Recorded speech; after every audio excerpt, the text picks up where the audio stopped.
अस्सलाम वालेकुम व्यूअर्स, क्या हाल है। उम्मीद करती हूँ सब खैरियत से होंगे। अल्लाह आपको खुश रखे। आज जो मैं रेसिपी लाई हूँ वो है बीफ निहारी। ये बहुत ही इजी और आसान तरीके से बनने वाली रेसिपी है। मैं जिस तरीके से बनाऊंगी बहुत ही आसान तरीके से बनाऊंगी। कुछ लोग बहुत मुश्किल तरीका बताते हैं, मगर मेरा बहुत ही इजी तरीका होगा। चलते हैं रेसिपी की तरफ। इसके लिए मैंने 1 kg बीफ लिया और 2 बड़े साइज़ की मिख ली हैं। मीडियम साइज़ का प्याज लिया है। 5 से 6 चम्मच सौंफ लिए हैं। 3 चम्मच सूंड क्रश की हुई ली है। 3 चम्मच साबुत धनिया के लिए हैं। 4 चम्मच अदरक लहसुन का पेस्ट लिया है। 1 प्याली ऑयल की। 3 चम्मच नमक है।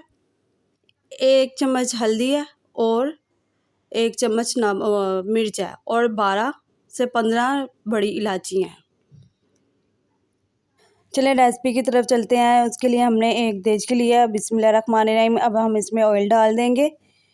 1 प्याली हमने ऑयल डाल दिया। ऑयल को गर्म होने देंगे और पहले खाना बनाने से पहले बिस्मिल्लाहिर्रहमानिर्रहीम पढ़ लिया करें, क्योंकि बिस्मिल्लाह की बरकत से खाना बहुत मज़े का बनता है और खाने में ऑयल गर्म हो गया। प्याज हमने डाल दिया है। प्याज का थोड़ा सा कलर चेंज करेंगे और साथ ही हम इसमें लहसुन अदरक का पेस्ट डाल देंगे। अभी इसका हम प्याज का कलर थोड़ा सा चेंज करेंगे। अगर आपने मेरे चैनल को सब्सक्राइब नहीं किया तो मेरे चैनल को सब्सक्राइब कीजिए, लाइक कीजिए, बेल आइकन के बटन को प्रेस कीजिए ताकि मेरी हर आने वाली वीडियो का नोटिफिकेशन आपको मिल सके। ये देखिए प्याज का कलर चेंज हो रहा है।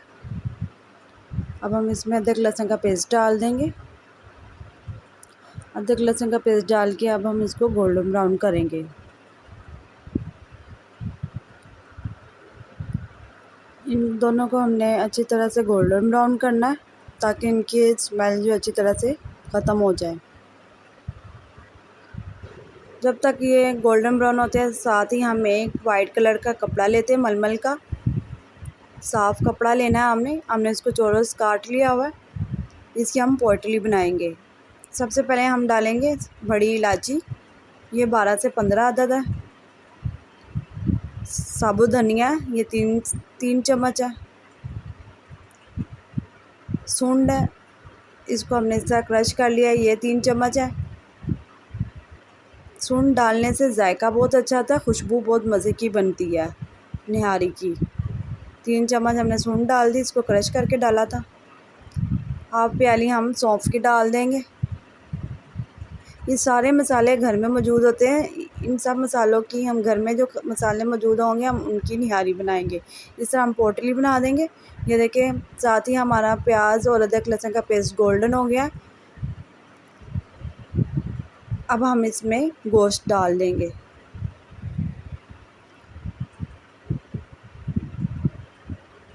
गोश्त डाल के हमने इसका बस कलर चेंज करना है। इसको पहले हम चम्मच के साथ हिलाएंगे ताकि ये नीचे ना लग जाए।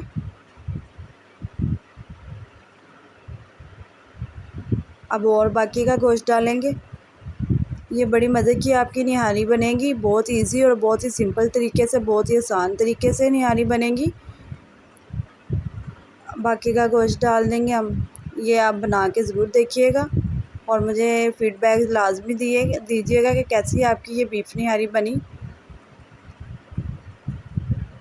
इसका कलर चेंज हो गया। ये देखें हमने इसका कलर चेंज करना था। कलर चेंज करके ये देखिए हम एक बार फिर इसमें चम्मच लाएंगे। इसका कलर चेंज हो गया। अब हम इसमें नमक डाल देंगे। ये 3 चम्मच नमक था। आप अपने जायके के मुताबिक नमक इस्तेमाल कर सकते हैं। लाल मिर्च डाल देंगे, 1 चम्मच है।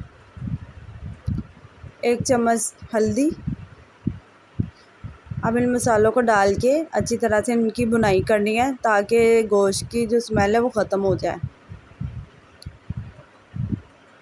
5 से 7 मिनट हम इसकी भुनाई करेंगे और अच्छी तरह से इसको इसमें चम्मच चलाएंगे।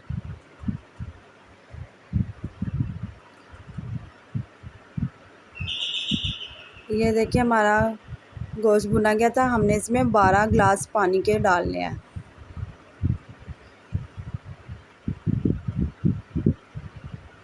बारह गिलास पानी के हमने डाल लिए। अब हमने जो पोटली तैयार की थी वो हम